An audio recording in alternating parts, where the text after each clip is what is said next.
Herzlich willkommen zu einem brandheißen Emil Frey versus Videos. Heute haben wir die Hauptkonkurrenten im grossen Luxus-SUV-Bereich, den GLE und den X5. Spezifisch den GLE 450D und den X5 40D. Stopp! Bevor wir uns eine wahnsinnig wichtige Frage stellen, welcher von diesen beiden SUVs der besser ist, abonniere unbedingt den Kanal, like das Video und schreibe in die Kommentare, welches Versus-Video du als nächstes sehen willst. Also natürlich fast die wichtigste von all diesen Fragen, die wir uns heute stellen.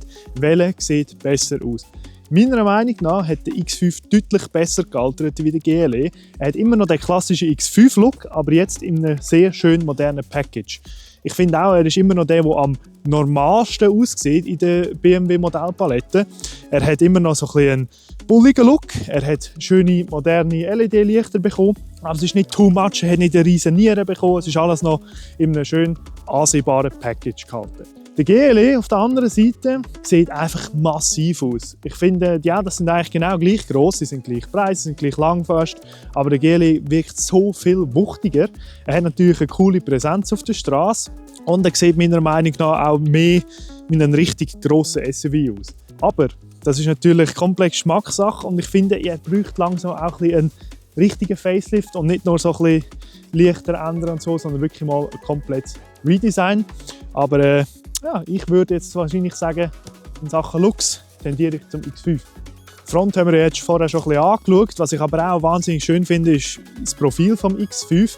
Er sieht nicht wahnsinnig wuchtig aus von der Seite. Er hat eine schön fließende Form, die mit den Jahren immer besser geworden ist. Und ich finde das die beste Form, die er jetzt hat. Hinten das Heck, die schönen LED-Lichter, die sie jetzt hier montiert haben, die sehen sportlich aus, aber nicht zu übertrieben. Auch die Auspuffblenden hinten sind akzeptabel, vor allem weil auch ein richtiges Rohr rauskommt. Das ist ja heute eine rechte Sünde mit diesen Fake-Blenden, darum tipptopp, da kommt effektiv noch etwas hinten dran und es ist nicht nur ein Fake-Blende. Also von hinten auch wirklich ein gelungenes Heck, overall schönes Package. Was mir vorne beim GLE sehr gefällt, sind die feinen Mercedes-Sterne, die im Grill eingeladen sind. Das ist die AMG-Line, die da ausgewählt worden ist. Das passt irgendwie, der Rest ist sehr, wie gesagt, bullig und dann so ein paar feine Details sind sehr schön. Auf der Seite, die verbreiterten Kotflügel sehen sehr cool aus. Vor allem hinten ist wirklich deutlich breiter wie, sage jetzt mal, der Rest vom Auto. Das passt wirklich gut. Im Vergleich zum X5 hat er einfach ein wuchtiges Profil. Er sieht so massiv aus im hinteren Teil des Autos und auch die Front, jetzt, wo er ein bisschen hochgeladen ist, sieht richtig hoch aus. Also rein von der Präsenz her ist das natürlich schon mehr ein Statement. Hinten das Heck ist mehr oder weniger ungeändert geblieben, seit es in dieser Generation gibt. Gefällt mir aber eigentlich gut. Es ist nicht too much. Es ist sehr schlicht gehalten, finde ich. Ich finde die Chrom-Zierleisten da immer sehr schön, wo teils die meisten noch aus dieser Generation haben. Leider da eben die Fake-Auspuffblenden. Das ist beim X5 definitiv schöner gelöst. Aber ansonsten auch von hinten ein rechtes maskulines Heck, sagen wir es mal so. Jetzt, wo wir uns mit dem Aussehen aussen befasst haben, schauen wir mal, welcher das besser ist für Passagiere. Weil die Autos sollen ja möglichst viele Passagiere transportieren. Was vor allem noch auffällt beim X5, ich habe hinten irgendwie relativ wenig Platz. Also mit 1,88, der Sitz ist auf mich eingestellt vorne und ich komme da hinten am Sitz an. Klar, ich könnte wahrscheinlich noch ein bisschen weiterführen, aber das überrascht mich in so einem grossen SUV. Zusätzlich fühle ich mich da links recht nahe an der Tür und ich habe irgendwie nicht so Platz, mich auszubreiten. Abgesehen von dem, sehr ein schöner Ort zum sein. Die Sitze sind wahnsinnig schön verarbeitet. Wir haben da Klimaeinstellungsmöglichkeiten für hinten. Also ich habe auch Sitzheizung, das ist natürlich optional, aber schon mal cool, dass das Feature überhaupt hat. Optional auch Sonnenrollo, das wir hier eingeladen haben. Die Türen schön verarbeitet, mit einem Carbon eingeladen. Was es hat sehr viele USB-C-Anschlüsse, sprich da oben sogar einen, wo man noch das Tablet montieren könnte. Da unten hat es 2 USB-C-Anschlüsse und in der Mittelkonsole haben wir noch Platz für etwas Kleineres und ich habe noch 2 Cup-Holders da zur Verfügung. Also hinten würde ich sagen, als Passagier angenehm, aber überraschend wenig Platz. So, jetzt sind wir mal gespannt, wie viel Platz im GLE hat, weil theoretisch müsste es ja ein bisschen mehr Platz haben. Die Türe wirkt schon viel grösser, das heisst, der Einstieg ist ein bisschen einfacher im X5. Das ist natürlich super, wenn man irgendwie ein Kind muss eingorten oder einfach sonst ein bisschen angenehmer haben zum Einsteigen. Und da fällt jetzt gerade sofort etwas auf, oder? Also die Beifreiheit ist massiv viel grösser. Zusätzlich habe ich Möglichkeiten, um den Sitz hier elektrisch zu verstellen. Also ich kann vorfahren, rückwärts und ich kann die Kopfstütze elektrisch verstellen. Das ist zwar optional, aber trotzdem etwas, das im X5 nicht haben kannst. Wir haben in der Mittelkonsole zwar kein Ablagefach, dafür einfach zwei Getränkehalter. Und da unten haben wir keine Möglichkeit zum Klima separat einstellen, das ist aber auch optional trotzdem möglich. Wir haben nur 2 USB-C-Anschlüsse, also nicht bis zu 4, die der X5 hinten hat. Also ich würde sagen, vom Platz her für Passagiere ist das ein bisschen angenehmer zum drinnen zu hocken. Ich würde sagen, von der Verarbeitung und so könnte der X5 ein bisschen hochwertiger sein. So, von dem ewigen Hin- und Herlaufen wird mir fast trümmelig. Also bleiben wir mal da, schauen wir an, wie der Mercedes von vorne aussieht. Mit dem Facelift hat der GLE vorne den grossen Screen bekommen, plus also ein bisschen die, ja, wie soll ich sagen, eingeladene Linie, wo auch unter anderem ein Lüftungsschlitz ist. Auf den ersten Blick, es wirkt einfach wieder super luxuriös und es ist so ein bisschen speziell, da drinnen zu hocken. Es ist genau gleich wie eigentlich, was wir schon beim GLC und der X3 verglichen haben. Dort hat der GLC innen auch irgendwie ein bisschen spezieller gewirkt, obwohl vielleicht der BMW ein bisschen besser verarbeitet war. Das Video könnt ihr hier oben anschauen. Klickt auf den Knopf, dann kommen wir zu dem versus Video. Zuerst jetzt mal zum GLE drin. Toll finde ich wirklich so die Mittelkonsole mit diesen riesigen Griffen, wo noch das Ambientelicht rundherum geht. Das ist einfach irgendwie, es wirkt so massiv, es wirkt wertig. Ich finde auch cool, die Knöpfe, die man in der Mitte hat und das Touchpad, wo man eigentlich das ganze Infotainment drüber bedienen kann, ist natürlich auch Touch, aber mit dem Touchpad läuft es auch super, ohne dass man es führen lange. Ich finde auch schön, dass die Klima-Einstellungsmöglichkeiten auf dieser Zierliste sozusagen sind. Das sind effektiv Knöpfe, also ich kann da wirklich drücken, aber auf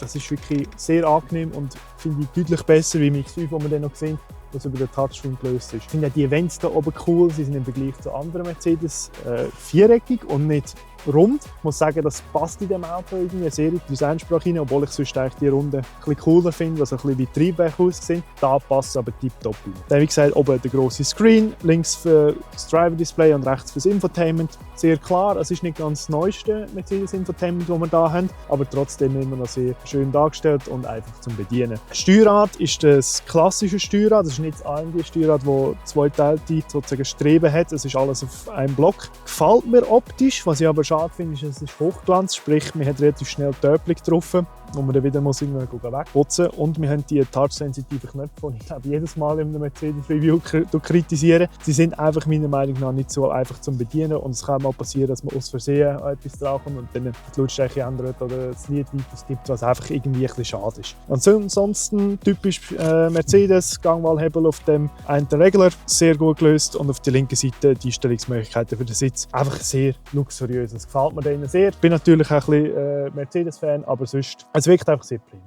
drin. Der BMW wirkt innen moderner, das muss man einfach so sagen. Der Screen, der oben drauf, so wie drauf montiert ist, sieht mega cool aus, weil er auch so wie so ein bisschen schwebt. Das Carbon überall, die Zierleiste, auch das Ambientelicht, das sozusagen vorne rein integriert ist, gefällt mir gut. Die Luftauslässe da, wo man über die kleinen Knöpfe da steuert, weiss ich nicht ganz. Es ist natürlich sehr elegant gelöst, aber wie intuitiv das wirklich ist zu bedienen, kann ich nicht bewerten. Was ich gut finde, ist, wir haben einen Volume-Teil da, wo wirklich effektiv ein Drehrädchen ist und nicht irgendwie etwas zum Sliden. Auch zum Lied weiter skippen und rückwärts gehen sind effektiv Knöpfe, die man drücken kann. Das finde ich cool. Was ich schon angetönt habe, Klimasteuerung leider über den Touchscreen. Ja, hat sicher vielleicht bessere Lösung gegeben. Vielleicht hat es ja da noch mehr Platz gehabt für noch einen Knopf, 2 mehr. Was ich gut finde, ist in der Mittelkonsole die Bedieneinheit. Eben Start, Stopp, die ganzen Fahrmodi sind da per Knopfdruck. Und es ist so eine haptische Steuerung eigentlich, man tut nur Licht reindrücken und es ist dann über die Vibration gelöst. Finde ich cool, fühlt sich sehr wertig an, vor allem so die Glasoptik auch in dem Drehrädchen sieht wahnsinnig Premium aus. Also es ist wirklich sehr, sehr schön, modern und luxuriös gelöst. Das Lenkrad finde ich toll, wir haben effektiv Knöpfe und Drehrädchen, das finde ich super. Was einfach ein bisschen stört, sind die Schaltwippen. Die sind aus Plastik, die sind sehr günstig. Irgendwie fühlen sich die an. Alles andere wirkt wirklich Premium, aber die, das ist irgendwie schade. Das macht es irgendwie ein bisschen kaputt, weil sonst das Lenkrad schön dick, man hat wirklich etwas Cooles in der Hand. Finde ich top, aber die, schade. Wirklich sonst sehr schön gelöst, gefällt mir auch sehr gut. Also ein bisschen moderner, vielleicht ein bisschen weniger der luxuriöse Look, aber dafür sehr modern und clean gelöst. Natürlich eine wichtige Frage, wenn man schon viele Passagiere mitnehmen will, kann man auch viel Gepäck dabei haben. Sprich, wie gross ist der Kofferraum? Beim BMW 650 Liter, wenn nichts runtergelegt ist. Wenn die Sitze runtergelegt sind, haben wir 1870. Liter Volumenplatz. Zusätzlich die zweiteilige Heckklappe, typisch BMW, super, wenn man mal irgendwie ein Picknick oder so machen will, kann man einfach hinten drauf hocken. Zusätzlich haben wir einen doppelten Boden, der so einen pneumatischen Mechanismus hat, der mega cool funktioniert und wirklich viel Platz unten drin. Was wir da auch haben in dieser Ausführung ist eine automatische Hutablage. Wenn ich da drücke, kann ich die auch komplett versorgen und in den Boden reinfahren. Wenn ich noch ein bisschen mehr Platz brauche, dann sieht man, dort fährt ein Teil rauf, die Hutablage fährt runter und alles ist super schön aufgeräumt. Wichtig natürlich auch bei grossen SUVs die Anhängerkupplung bzw. die Anhängerlast. Der X5 ist da deutlich besser wie der GLE. Er kann nämlich bis zu 3,5 Tonnen ziehen, die gebremst sind. Gehen wir direkt zum GLE. Er hat ein bisschen weniger Kofferraumvolumen, wenn die Sitze nicht runtergelegt sind, nämlich 630 Liter. Wenn dann alles runtergelegt ist, hat er über 2000 Liter Kofferraumvolumen. Das heisst nochmal ein bisschen grösser wie der X5. Wir haben nicht so einen fancy doppelten Boden. Wir haben natürlich trotzdem Platz, aber wir müssen selber noch lüpfen. Wir haben auch nicht so eine automatische Hutablage, aber ansonsten kann ich die Sitze automatisch runterlassen von da hinten, natürlich im X5 auch.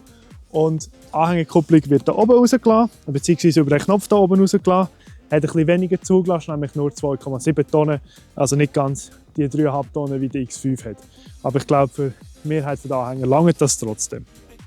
Kann aber für viele ein Dealbreaker sein. Gut, dann kommen wir noch zu einer sehr wichtigen Frage. Wie fahren sich die beiden Autos und welcher von diesen beiden fährt besser? Starten wir im GLE. Der GLE, kann man sagen, ein sehr einfaches Auto zum Fahren. Die Bremsen sind progressiv, die Gasannahme ist nicht wahnsinnig aggressiv. Er hat auch eine gewisse Todzone in der Lenkung. Man muss einen rechten Lenkinput geben. Ist aber per se kein schlechtes Gefühl. Man fährt ja ein grosses Auto, also passt es eigentlich so ein bisschen zum Fahrverhalten.